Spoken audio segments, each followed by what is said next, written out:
weke unyano buotui la mebai Woyo shikasande wa buotui la mebai Woyo shikasande wa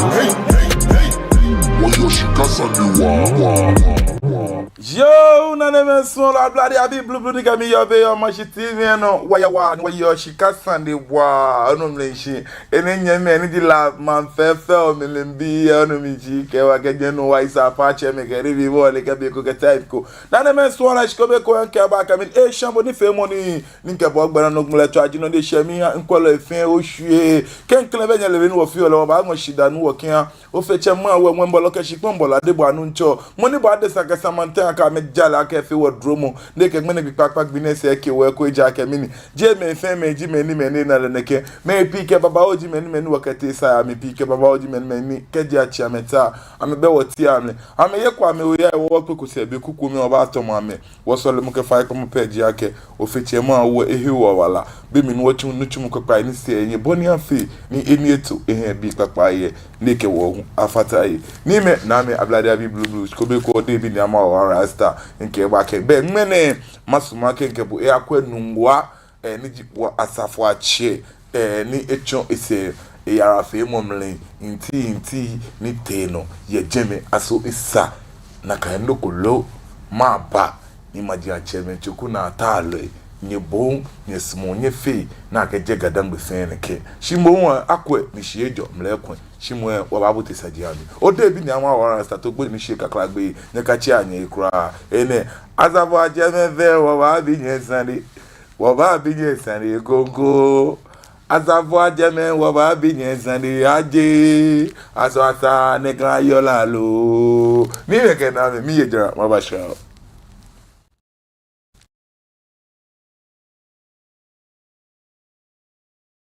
Children have a very high nutritional demand in relation to their size, and vitamins play an important role in maintaining healthy growth. That is why we at Base Pharmacy Company Limited have introduced Base Vite Kid Drops, a multivitamin drop with 7 essential vitamins including vitamin A, D, B1, B2, B6, and vitamin C to aid your child's healthy growth. Base Vite Kid multivitamin drops have been specially formulated to help meet your child's nutritional requirements, helping them to get back to playtime faster. With Base Vite Kid drops from Base Pharmacy Company Limited. For further inquiries of bulk purchase, call Base Pharmacy Company Limited on 0302 672 317 or 0247 287 853. This advert is FDA approved. Grade A Academy is all you need. With our neat, spacious, and serene learning environment, we make sure your child is as good as gold. We also engage in lots of extracurricular activities such as excursions, career day celebrations, games, and so much more. Our canteen also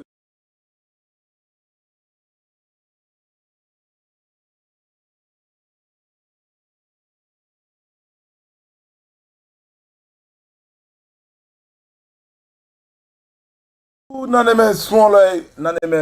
le ablade abi blue ni kemi yo be madanya shanke nyana nye wachunye meminti ya ijaramba shishe ko manye ke share ulu ebe ni men na ablade abi taka bo ni kenye ngmene nkenye ya nungwa manfefe wemli ebe weekend ni nji ochile na mwe ni hone wache nji asafo ache omununku ni echo ese wache na ichele fionete ba chele imeji abo ni ona ke cheme ya hile itashi lele nyeme yara mi enti ko me ya tete ishi ye jeme mene anu mene ishi mene ya tiga mene bondo ba ile shi no yi na fi ni bi ni be ngbe no ni me na me nsuma ke mo fa wonu efufu e masuma ke wa akwa ni bi ni te no ye wo che yara fi momle ni ebele ingbe no nya wa akwa wo ingbe mo ba shira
ko efe butu akpakan mi tamo keke no ne chon ne akpakan pe mi na ya ta no ne chon ye nu ko am not on any kan ye wo ne ye kwa hi asi hwemu ani na afi o nu ko hi asi hwemu ani na afi o nu ko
Ajeshi fefe ne ba pakai mi tamo pe nonu ji noni eto ye nu akwo amroto ne live keje nu akwo temba bemi ni attack pakai mi ni ashe obeleto shi center kembenke ni botewe be ebale telefon ni anjute je lo ko bibio ji noni ya nu akwo ni kanye wo amroto ne nu obeleto shi ji ni eyano ye ne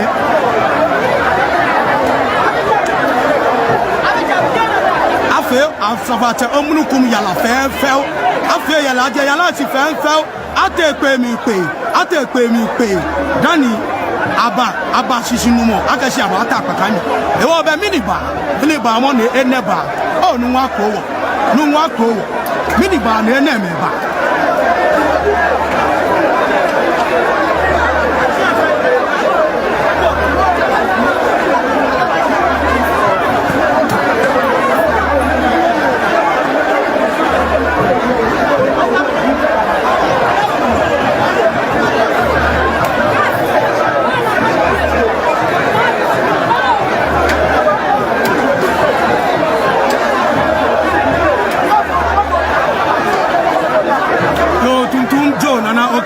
very sad and opale ni mo fe mo na join wo bia nya kwa anya hwehwemu ani aje kusu na eje shishije aje me ni ba aje ma bi ni ba aje kusu ama aje kusu yi me na nya kwa no ni ya no na ta paka mi pe ni moko small moko bi egbo ni ayafu nya kwa no ni ya no enu akro nya kwa no ni ya no enu akro iji nuwa obeleto shi amoto ne chance ni me so get disgrace to my motherland and opale ni it's a very big disgrace because after meeting dani abashishinumo akasara abata apakai mi e wa wale no neba le na me fe ba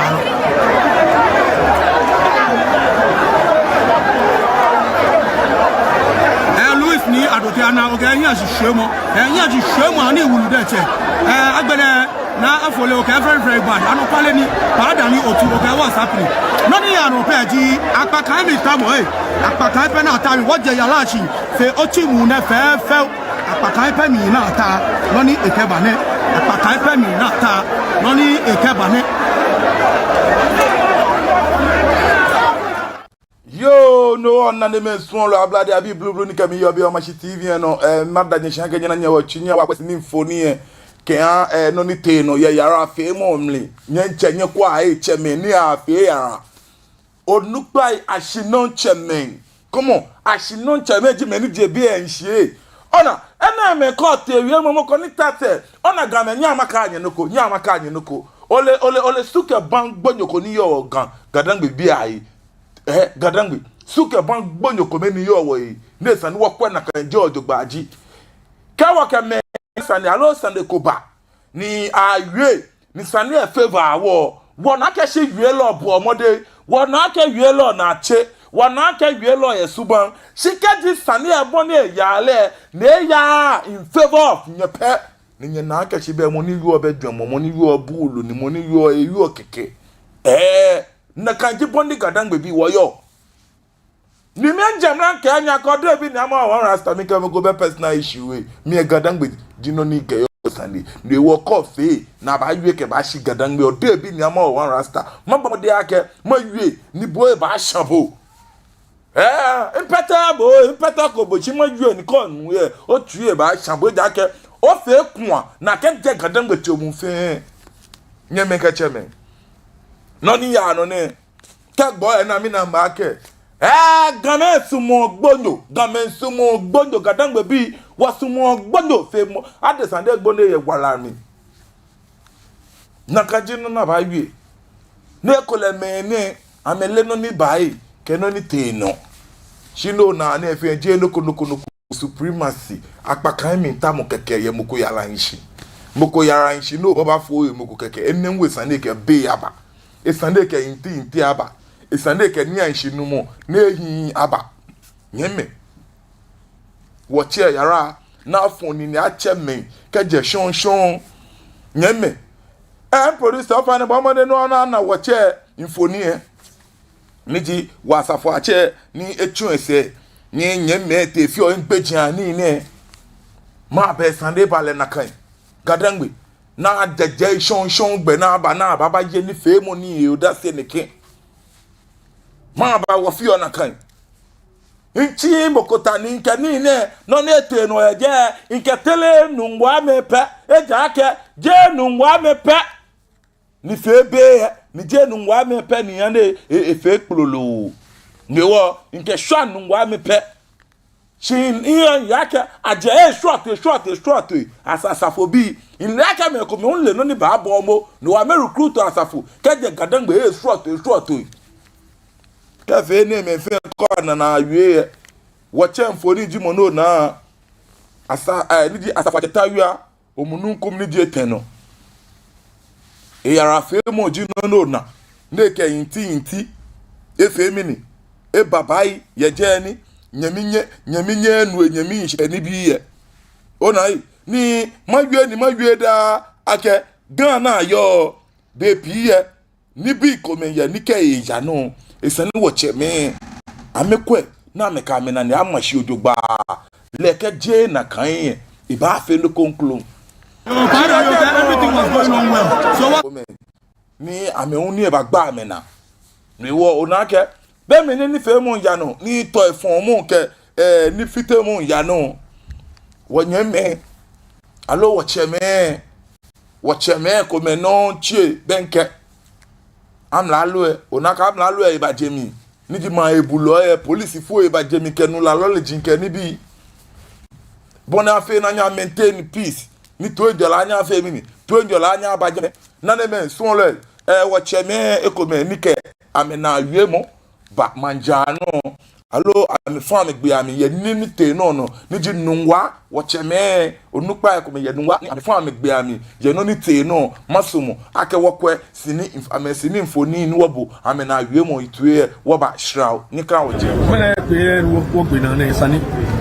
abubu na ka kuchi fe mo fi am lai bi na me lo ta ide ke ni ke to e kona ke to e ni bi fe police e ma na me nkwe na ka manya ni bi fe mo no ba fe na ka ni bi ko na ba mo boy le o ko to san e ja ke so ni bi na yin nu wa mi pa yo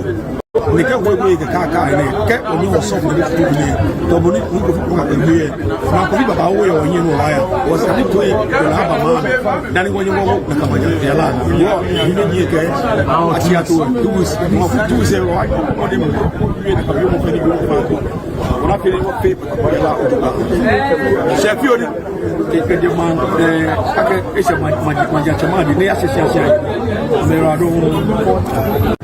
Mene pe wo gbe na na sani. Abubu na ka kuchi fe mo fi amu. Bi go raye bi na me lo tan te ke bi ke to e kona ke to e ni bi fe. Police e ma na me nkwe na ka ma ni bi fe. O no o ba fe na ka ni bi ko na ba mu bo le o ko to san. E ja ke so. Oni bi na yin nu wa ku pa yo.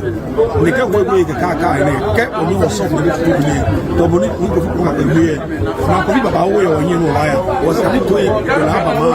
Dani wo ni wo na ka ma ya la. Yo ni ni ke a ti ato tu se wa o de mo. Abbiamo finito on a finito per la c'è più che anche esse mangia chamadi ne associazione merado mele pe ke bani obene ake oblanta manche meni joni afio no ni on pe ja ke kenklen mene eni jele she no mo ke kuti nanti ketun ake solve problem ke ma ke shin boni e bane eji na agbawulo ke hanu ama eji na agbawulo ke han gadan gbe fe gage alewo aga nu wa ka yokusun nu wa ko kusun onye mo fe mo yin oni enene e bane egba mo fe mo na mo ni gadan gbe fo mo be jibo egba mo fe mo na ni men chakaja abuchi men chakaje manem he so ke ana ni ba ni gan fo mo bi ke dan gbe fo mo bi wa pa fai no ni e bane ni mo fe mo yo he ni osusu mo pe ja keji ale no ni woseko ndogo to mo na kan aba wa pa fai ko ni meni yo na agba o get grievances kenya grievances alo nye problem we no na afa here mrami kone ma onu pali gboblo mo ejeme nwa ma che ejeme nwa onu pa mo ejeme oya no ni ani amete mugwale ago ene na afi ne no wonu ne ona agba ke na agba ne kone agbene kone ye ba no ache kone awi ka awi ona agba ka hweshi mo nu ni na agba yo here le no ne yo ege hweshi o fe bo ni jibe na ba gbe na ho anagbe ko me ni akabaya ya gashi ke ebale ne kepe eji na agba nu wa je shon ni mene abase ena shene keji woke dane woke nomo tetwa ke ni bi ba ka ke won oke jaje wo ya lo ke solve problem se wan wo je ho wona na agba fi o wa so wa sha ku be ya we were living there. Okay, my security head one actually. I put you under the leadership of Guru. I will you about it. None of you me pay the security meeting again. Bonitation your mom can hear I watch it. To man fair chicken 2 weeks. Without any tension, your mom, tension, and die down. Pony, you should have been doing your natural. Why, man, go beat them 5. Now, and why? Yo, Ben and the small blood, blue, watch ni walk with the money, what you walk where left, watch a fata, a traditional councillor, a fata in a quark by Giano to Agbenem, money you done lend you a jet chulu, wa nupa be oblanta manche. Niji nungwa oblanta manche leji moni nimini sini foni wokwe ni cheme anana le ake kiani shianjo nimla akwen ake yara no chamo ni femu ni epasashin 2 weeks bona fe ni shianjo nimla akwen ye umam ni wo woche ni opele jale sande le ina yemo di moni wo nu shi yaje no nibi kome hun alo yemo hun kome hun ya no social media nyeme kome ameba jale nibi kome amlin to akeshi be ke inti ni ba be na akwaje no eko hun ye na ependi be ya pakan mi ntamo aka pakan sian fe sian ke pakan alo ipakan simbo onu ekadimo boni eyo le han ni wesa moko ta moko no ninka bo yo ne ya apakan be apakan ne no na apakan foni ne no na ake eji be rafo ke ha asafo ache ni buati ni di owusuwe bobi eto ojogba ni di mini owusuwe ni to ake owusuwe bi ne ame symbol jimini jiene ni esana akwe na akwa di ojogba eja ake ajinwe onayi ajinwe lenwe ameye no ni kadi ame no antelope ni onuminshi koloko ni chije tun rewo ame che ni ji ajinwe monitor mi ajinwe ipakan le ke ba manja no producer fun no anana wo check ipakan le ke ba manja no ake ipakan ni ita ni di tun da bi infoni no wo check infoni no bomode no onana obana ke akpe eko infoni akpe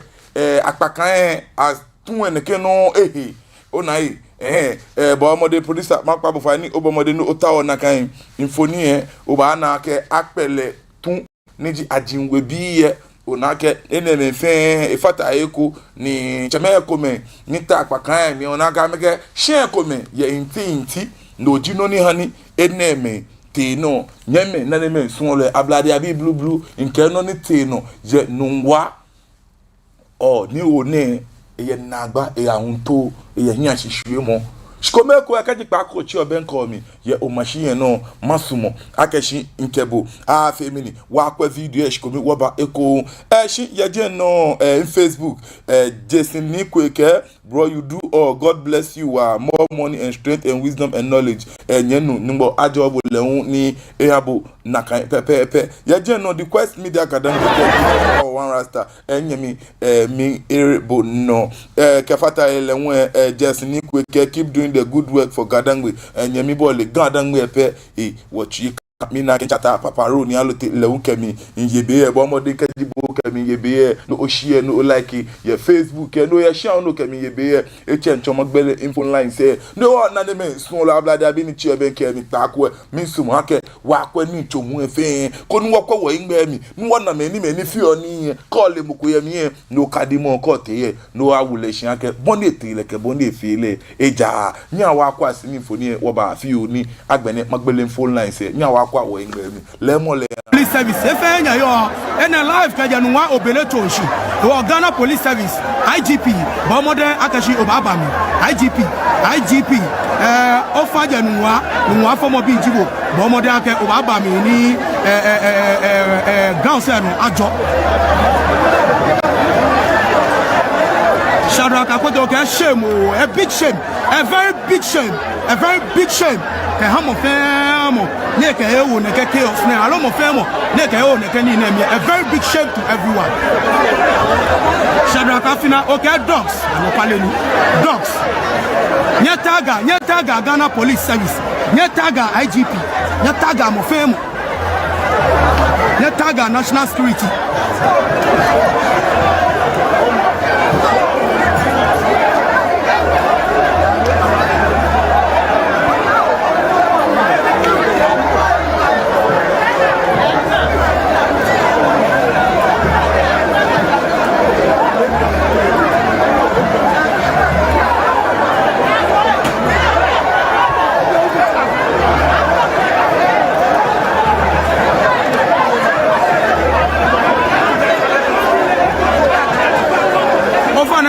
no le ba share video no but more no share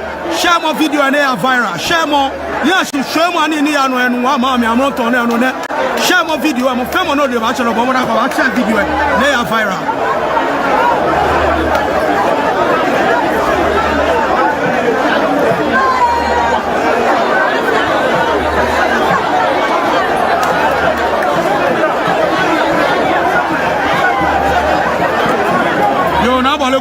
time is going but favor ni ja safa chapata ko mlukum abafu leke but favor ja abafu leke wo no fe no ni ba ya no de che but favor ni die abana le to he mani ajo be si dizo ga shi ni get closer mi tu mo na ka ji be ni eyo le ka ji be ni eyo Oh, in me yo, advice in call onulo, advice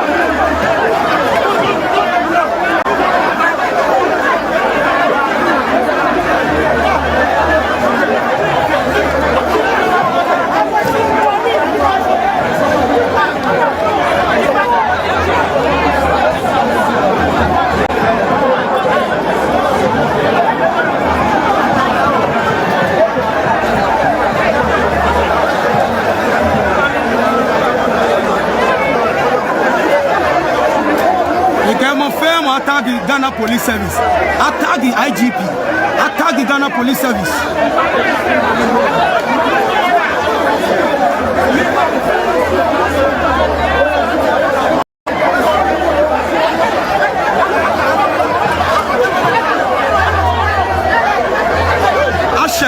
Ashegboy, kaje manse, asaf achemeka asafu anyemeja manse. Na baba ye asafu achepataku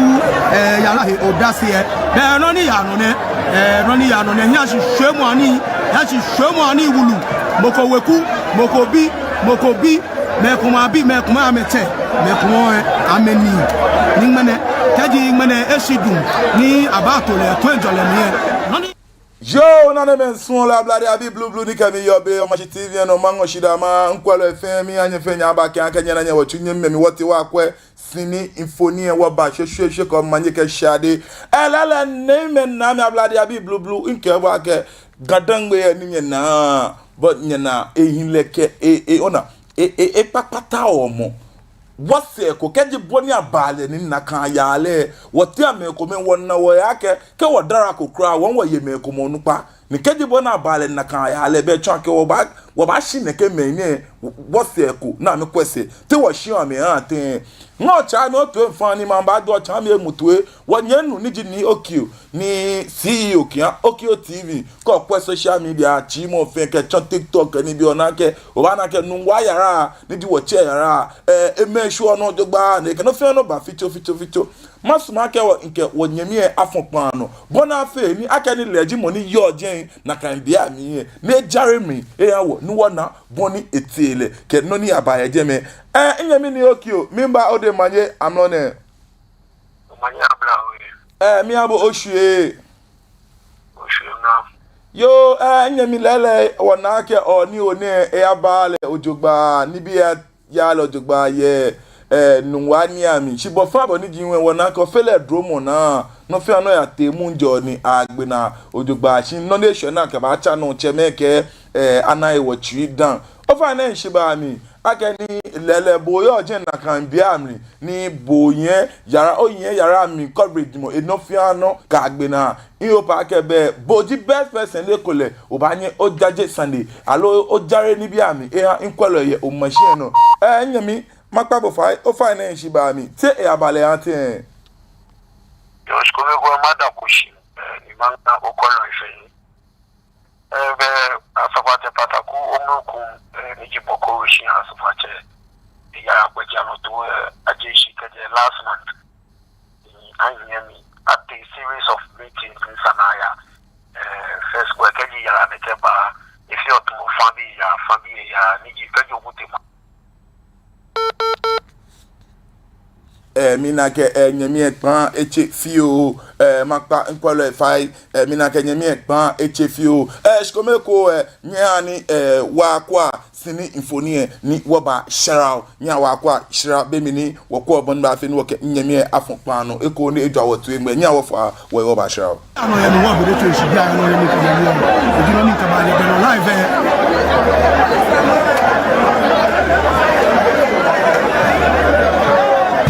no ne ba share video no bo mo da ko ba share video na ya viral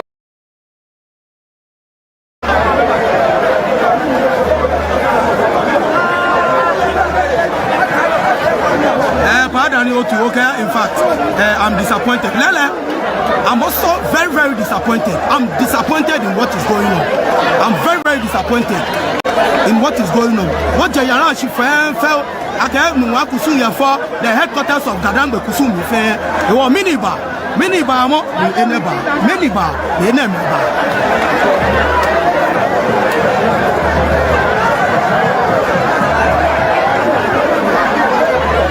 So, nyame na ne menso la blada bi blue ma kwa nfa fi onu me na kekpan ba che fi oshin me hye nyame no eko nkele efon pan no ko ni edwa wotu engbe nyanu oki o fa na ajen nyame fa na ni oya owie mo no yo betu mo bi ni choyin kenye ato igbeja no keje nyonko be mu ne ate pe mi pe gbeja me to e chala no niji be Niji Juni who did last weekend at the Manchima Monu of our do for at Wideka, surely I will. Can you show me a fair woman, me a fair no friend or yellow to Bani, who knew in tea, no Blomoko, your mammy. And also a salary a fair Wikipedia first one, second one a fair Friday. Friday monkey at Savata Venice and Ambakalekita fair. Akale kita bebeke mukubuku EGM ofemo bani wakakita ni EGM eno ho lebi ya wulade kani ayafi akaleti patron afi solution kaja solution se agbene be sanu kusum akoegbe EGB manfu ni ofenwo le nu otole amanto bie eko egbe ni ayano wakabo man chimamo Obachimama akabi ekusun na ayatemasi aife itabajave temasi sani akegbonyo ayakoni eke temasi ayishe na gbelo danaba majano koni atelina ya akeni efe asafache onupa efani ni eshidune asafache me ni shofe akala apakanmi ale liji shia asafache matara apakanmi iasefe efyoma ke shia ekume include Akashi Besani, Amateli Meitu, Iji ni Udake Chewe, I'm a claim Makame, Asawateme Unubaitu, Obesani, Amateli Meitu. She Mineke Ibi in Ayaman, she according to research in fear, allo Mikemoni Yafi work. The Manpinati Ati Fair, the Yalagbe Hashefe, the agreement ni Akebaji, Mofemo. Atala ekome mi bona fe no fe na yemu she wadamo she Saturday at 4:35 p.m. 4:35 minutes obuna pole what delay police ani aka bi ame anye gboro ni ayashi adele ekeju ko no ba delay bo na ke yemu ke shita mo yemu jino ni ba beni ma ile shi ndo mo beli to beni ma ile shi ni o da keta we bi e fa keje ame akuchu we mi ni chawe na akuchu we mi kemba ni mehinyo ta bakami e ba fe ke blomo eni bi no mi ofu ya tafache ejepo mo le te bakami agbele manchera tafache ngcp ewu ejepo le ta e bakami ko memi agbele osokono we nwe atafache ake ebojo fi e hani se kwelo tami ale ni mo fe mo tala administratively ki odate ta obi ejepo ke enyo ni be eni ambacho kaba ma probi aloka di atola e bi atola e shiana be na ba to no kaba ma probi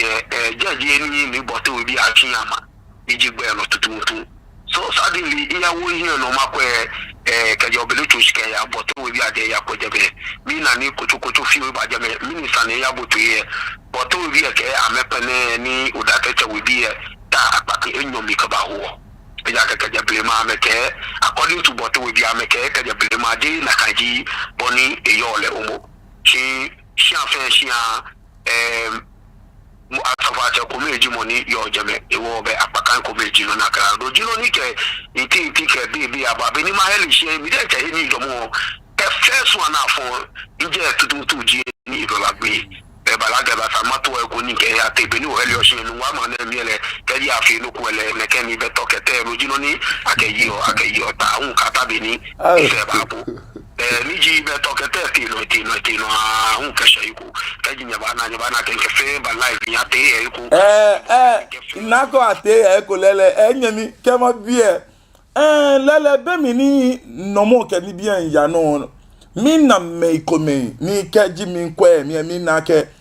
me ne ta flache je me fojin alo me keke shimo choku na atalo eja ke mina ashinon ke afili ke shishe ye ame chonke choku na atalo ni amehu amepene kwa na me mfoma tule na me mfomo cheke ni bi alo no ele ingbe mlini belo yele na ka no ni no kwale ni ake gbine e afi onupa gbina lo na kan ba ke manfe ya ni shin na kan gbine choku na atalo belo ochon ameji ame wa yo kaji una be e bo decide fe ni pata fe choku na atalo onupa ya mi afio ni ye yo nyami oyi wala don ke wotu eja madabo shiyan ke ni wo fon ni wo chebo nwe lele owo no ni okamu na saniba nyenu okio ofele ajobo oyi wala don ke onu timo papa no otun gan adangwe yo go adon yo ni wo na de men son lo ablade abi blue ni kemi yo be yo machine no neji okio studios allo TV CEO money dando ni okio leji money efemini wogbe nuwonu chonke le ejale sani emi de ehani wona wonu boni etele han chonke be shi akome ame na eshi ame no ame ka me nyansafo ache me enyo ni mi bi ake be mi ni na kan noko ba ya no aso cheme ame miti na ma fe ahe egwu mi ake nakai me enyo je egbe aka mba ta apakan mi lo because ngbe pa mo je akeshin o mo ni canceler traditional canceler nme ko gbe alo cheme nme ko gbe aka ba ta apakan mi ebe ko ta apakan mi eji mini Thomas Sunday chonke be ko ton esananya kwa ni mlake bo afi mi ikebo ayi nyeme no ma na she ngbele phone line se bona afi ni kwelo elehun anye ni atwako ni amefi mi ni amechon amedom 0274324331 0274324331 bo modin ko ni bo hun otwa ni ochon ojomo ke han gidigidi ke inti basa ni femo ni te no be mi ni aya fun woche niji asafuate ke han nungwa nke nyeme ni femo ni ya fe mo ne na ke be femo ya fitemi because ko o kwa ni femo nyeme to me personally no ni femi fail ya minji ke mi kwa be ni kui onu minji ni mo fi amo efi kala be ni mene safo ateta epakan mi amefi mo ame kala se on ke yen se ani ni fe o chon fe ni shi kwamo ni bi nati a fi ken hwehwe wo yan shi kaji wo ba in Facebook the Quest Media gadangbe kemini our ancestors ruled with humility. They didn't wear much jewelry and worked on the earth. The Nungwa behavior should stop. If not, they will continue to devalue the gadangbe brand. Chankeshi nonite no eje eke isanakwe ojugba lekeje na kan eba ba gadangbe fe mumu yan shi eba ba gadangbe fe mumu shi jake tutukuwe cheme ame je ne kenji boni ame fiole je ne kenji boni ayale ni awulai ke dundeji ken change ni ye je no Okio TV official yen nu ke mini be gbeji je owusuwe chimo ofuwe na kanji be shi ona ke ye wolu ni tomo fi abaye gen ye je no ke mini na kan gbilele Okio TV official eke be ko eke mini somehow it wasn't easy that day try again na kan gbilele enalem le okra the Quest Media gadangbe ke mini what we saw was a very uncivilized behavior they get na kan one side go fatai chinwele Yeme 0274324331 0274324331 next time ni te no e anto ya na gba e yan sisue mo ojogba ni efe na kan gbile unpo no watche ni o dai fi owelenchi president Kenya Regional House of Chiefs onai watche te ne bi kuna daba ni otunvu eba ne ba wa na solve grand issues ejake gan fe inti de ne alboni afi polo belele foni no na amlo ne shiche numo bokete la we leji money foni na ke cheme ekome ke obana ke ma ebuloy onupa ikome lehun jemi nji commander kan nungwa onai ke cheme ndi mlai buloye onupa e baba o modern onagachi abenke bonafe ni akweni shia joni mla akwen ni to njole anya fe mi ni aba ye nungwa mi no ke mfoni no na be mfoni ki abemli ni cheme chi ebenke man ebuloye bonafe ni abakwe ni to njole aba ye nungwa ni ami nyeme ngbele phone line 0274324331 0274324331 ba modern koni bohun otani ochon ojomokia no ni te no je nungwa sikaji pa ko ochi obenke o tv aloba online ni onaku producer ani amakwe amengbe mi shikombe beni efe keche je nungwa ni ami ana makwa amengbe mi shikombe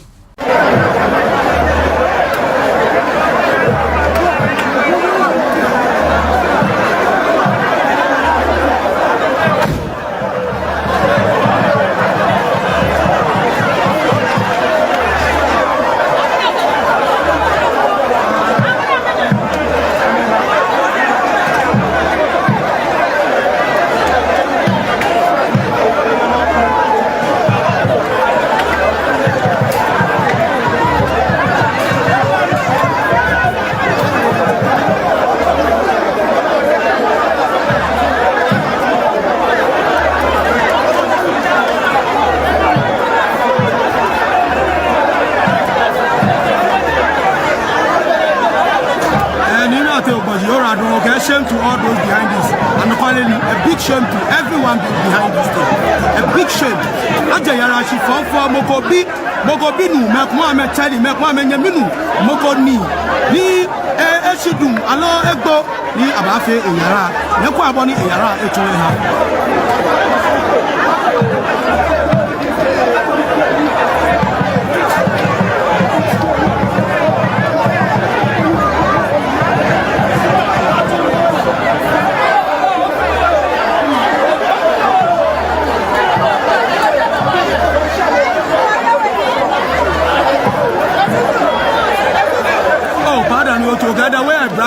The way you brag about this, I'm a probi.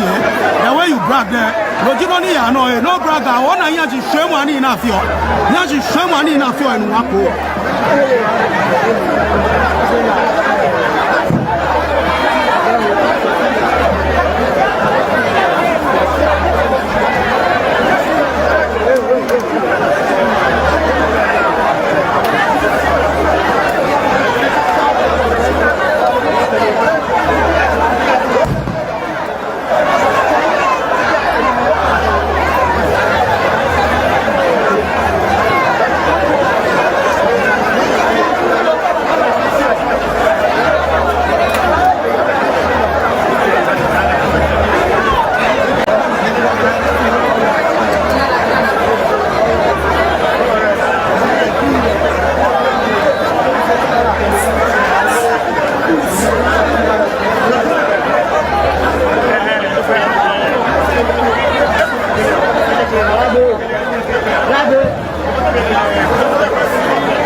Wadu yawa what a shame and quality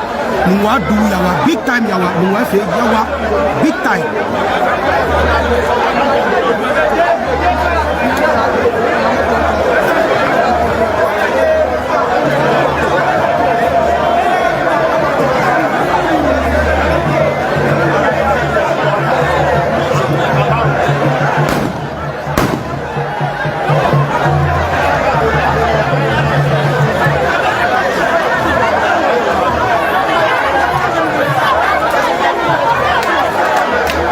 It has already ended in the bloodshed. Taji can now for more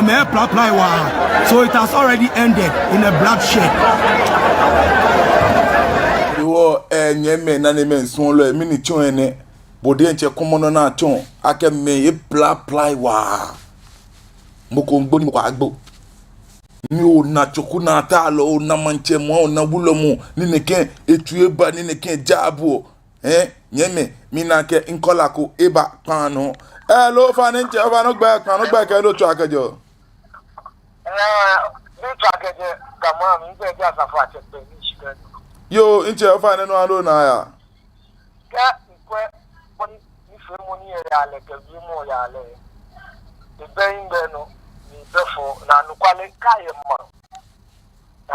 akọ nupa isu otu blue ye man ojuba isa nuku nekaya man fe man keneti no aye man akọ nupa yesu nupa de man ne na wa aka nungwa oye manche wu ye nungwa ile no jika regional subchief president ile ke e wonche so ye iyo yo aka na ba fe yala abaya pe so to ndene di yala na fi ye nungwa ni sanene ke no ni ke no na aba kumo kaka loko alu gbodo loko ni kaka loko fun loko ni atana kan gbodo lo ni nya o ni alu chata alu atifa okiku e ye yala ke no mo ne ke de la chamo ne ni se da moyo alu ne ke no mo bo mi se da moyo na e won tanshi no ni ba ke ba fi nga ba swa nungwa ma ti akele ke ba swa nungwa ma chele ke nungwa ma ti akele ile ke iwochi ka ayema ne ke no pe monita de no ni tani na bo no pa be ma nungwa de na ka no pa nungwa o ke ne ya no ye nungwa ma ti ke na ya ma shi ne ma ni bi e konkuru me bi ni na di kan ye ni ke ni bi en ke ni mo ba wa Ofane yo inche oyiwala don ke ojomo chomo 0274324331 0274324331 oba no chako ni ojomo woche kele no ni ya no ikeba sha nungwa mazia cheme ni nungwa traditional council because te ameke ame ewoncheye alo ame mazia cheme alo mambiye na wiemo ehanten te amehani ame mambiye no ame wonshi ehanten because ke chonke tule enake keji cheme ame ke mambiye alo cheme na wiemo dogba kun ya banle neke kun mo fi amo ba nele ake o lele osimo shi eye egbe ni eta mi alo ebe egbe ni eta mi alo neke shian ni alo neke contest na me ye egbe na me ha na me safo acheme ngba enyon fe ta apakan mi lo moko me pe ta apakan mi ni game inju ake ona wona agba ni wo yo waji dadangbe make da mo yu mo fi amo ni ba gbe na won mo ka ba tetin awon da e da ke ona wasumo ni wo follow history ni wasumo ni wo use on brofo le chain of command ona eno wo mo fia mo fila ke lejile ndojino ni gbe owo gadangbe bi ashi ni maka nyi da cheme mi na ke inkola ko iba kanu hello abado fa no gbe kanu gbe ke lo tu akejo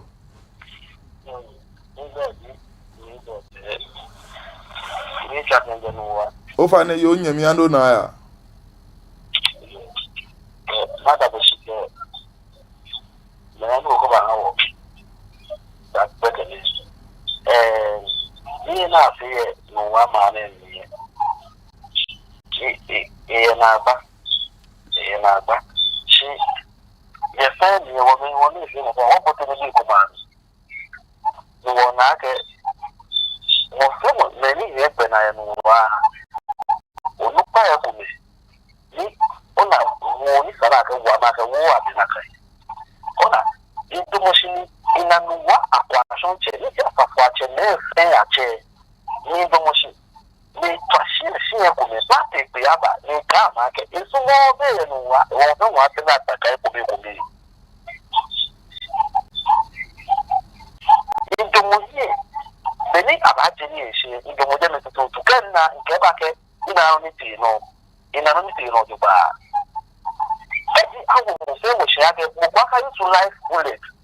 ye no na fi o se age asafo ke life bullet me egba kam me ana eji afini na afini ni me ko me ke o aka ka tele me ni sha tele mo ko mi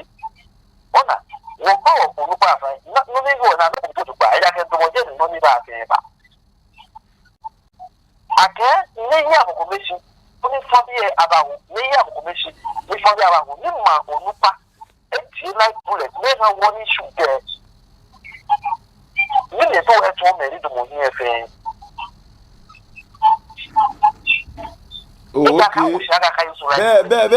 be ni John ni akwa so ji mo ni e fe e ke ya na ba bi be ni Nia akwashon hello. Hello, incha note. Ofa na obomi tuwe.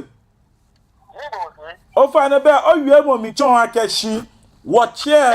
ni di akwashon che nungwa akwashon. Legi money twadade kenklen. Ni no mi ama bi Sunday. Aso etwadade ane ekole no mi inti emba no anwo ni shoot ni ma te agbele alo le twa kenklen na bo embe. Hello. Mi bia ke le twa tun kenklen na bo embe efe mo. Alo bi en ya no le anwo ni shoot. Namo. Okay. E ka me fe ya kwa so ka me ya ke atele apakan ekome. Okay. E wa kwa so le di atele fa ache. Okay. Le ke mo fe mo atele ekome. Si o da te che we di asi amanche ekome. Ni ha woni shu de na ni bi e mo sisi ke te ni bi e mo abofo mo. Be tun ke oda te che we bi ye ama me je bi e shishi. Ama me je shishi. Ametele no na ka ma ke ni ka tele no ka bogo mi ayi ashi. Enche afa ne kema bi e in pa ke alo apakanji na tele gbile efe kome enye. O ba na ekome fe kome. E shi mi tun ke fe fio enye. Aso pa no alo nyuma. Wo bi e tele kome. Apaka fe fio ke efio banyo. Efio banyo. Si ameno ni ba fata eko we. Ma ni efio newu. No be. Wo na ga me ameke ekumi e ayishi. Eja ke akeshi afe shi atele ekumi.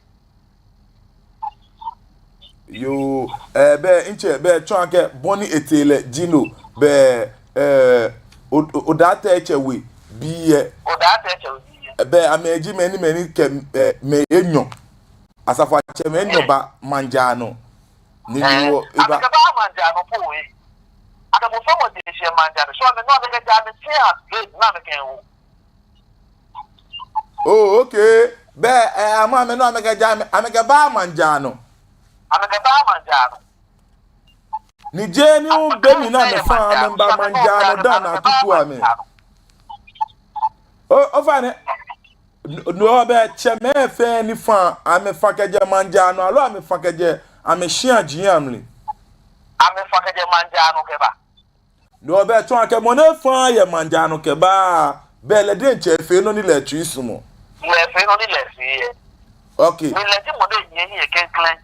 e wo na sale na ni efe na kan no e wo me ni chala no ke ba fe enyi bugo ba no no ma bia ke ni le yen meni yen se aso ame ha na le ake sande ku ese ja ake e be na kan egbe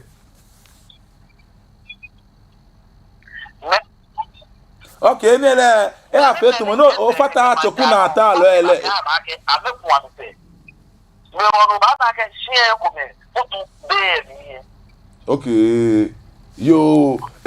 inche ojo into enwe oiradon inche note oiradon ke na ku kwenye no ma ku ma tonye no fiaro ni te no o fa ne yo nke bo ba na sande gba ye pan se keji ngbe program e na ye mle ngbe to akuku omi e ma to bo e pan se ko ni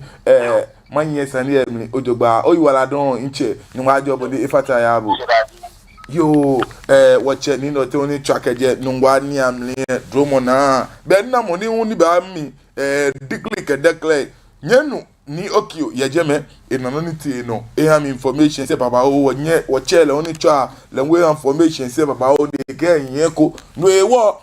nungwa traditional council chairman mi npa fai ndo kwa fenyi ndie mfai mi nkenye wo tonke nke bule ke bu ihanye as chairman ni makenya ke mapanye fai ndo kwa fenyi no ni ti no ne isane akwe ni moni te le bonde eja to egbla moni sa ani ba bonafe ko ni me ko me kefe ni kase moni for now when inye maka ke to mo bona ya ko da ite echewe ji meni course alo ndo ko be make edo miu nke ameni dabi inwe le na kan shimbo nke afe mini esani wokwesani emi ojogba ko ni monite le bonne sa akelaje ejake ma wala ya gbe amen kun akeba jenungwa traditional concert omu fe ni watch me nyeme ablade abi ni kemi yobe yo machi TV no be bonne sani femini etele ye nungwa ni amiye na kanji bonne nkeba ogbe no cheme makpa me fai ko ni ame femini ame fe bonne sa ye je no hani nanli ake be ni akwashon che jail le monitor da de shimo akwashon ji monitor de hani cheme fe ni ele ake no ni ya no ni shi bona ba ya yara han ne shi afe shi isafo ache kome